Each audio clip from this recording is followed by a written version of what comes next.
മുത്തശ്ശി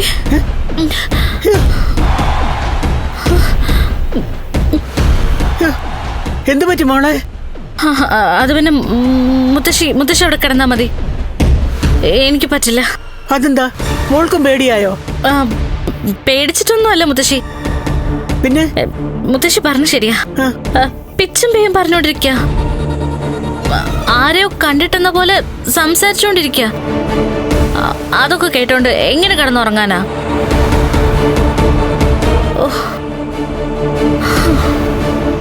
മോളെ, അവനെ ആ വിശ്വനാഥനോടാ സംസാരിക്കുന്നേ.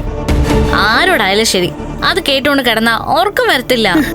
ഇനി രാത്രിയിലും അവൻ ഉറങ്ങത്തില്ല മോളെ. ഒരു 2-3 മണി വരെ ഒരേ സംസാരമാ.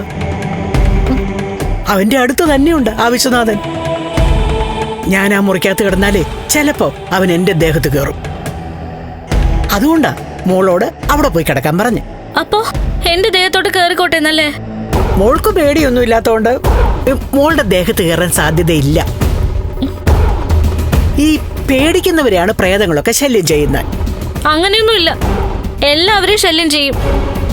മോളെ, എന്റെയും പ്രതാപന്റെയും ഒക്കെ ഒരേ നാളാ. ഞങ്ങളുടെ നാളുകാരെയാണ് സാധാരണ ഈ ആത്മാക്കളൊക്കെ ശല്യം ചെയ്യുന്നത്. മോളുടെ നാളുകാരുടെ പിന്നാലെ ആത്മാക്കൾ വരില്ല. അങ്ങനൊരു വിശ്വാസമൊന്നും എനിക്കില്ല. ഞാൻ ആ മുറിയിൽ കിടന്നാലേ നാളെ രാവിലെ ഞാൻ ജീവനോട് കാണുന്നു പോലും എനിക്ക് ഉറപ്പില്ല. അയ്യോ, അത് തന്നെ എന്റെ പേടി. മുത്തശ്ശി എന്തിനാ ഇനി പേടിക്കുന്നേ? മുത്തശ്ശിക്ക് 10-75 വയസ്സായില്ലേ? അയ്യടാ, അത് കൊള്ളാം. അപ്പൊ ഞാനങ്ങ് ചത്തോട്ടെ എന്നല്ലേ എന്നാണോ ഞാൻ പറഞ്ഞേ?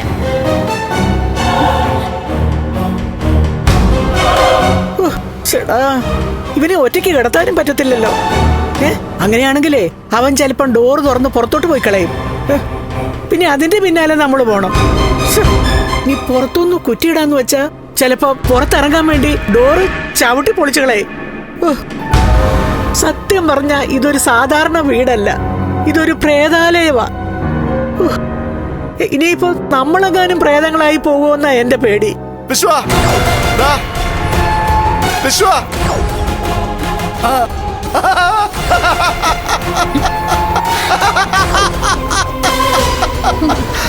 അയ്യോ,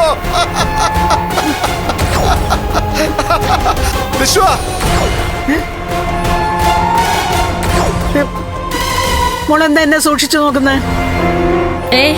ഒന്നുമില്ല. എന്റെ ദേഹത്ത് ആത്മാക്കളൊന്നുമില്ല, ഇതുവരെ ഇല്ല. എന്നാലും മുത്തശ്ശി അങ്ങോട്ട് ചെല്ല്. അയ്യോ, ഞാനങ്ങ് പോകത്തില്ല. ചെല്ല് ചെല്ല്, അച്ഛനോട് ഒറ്റയ്ക്കാ. എന്റെ ദേഹത്ത് പ്രേതമില്ല. മുത്തശ്ശി പോ, സാരല്ല പോ. എടി, ഞാൻ പറയുന്നൊന്ന് കേക്കടി. മുത്തശ്ശി ചെല്ലാൻ. തള്ളല്ലേ, ഞാൻ വീഴും. അയ്യോ,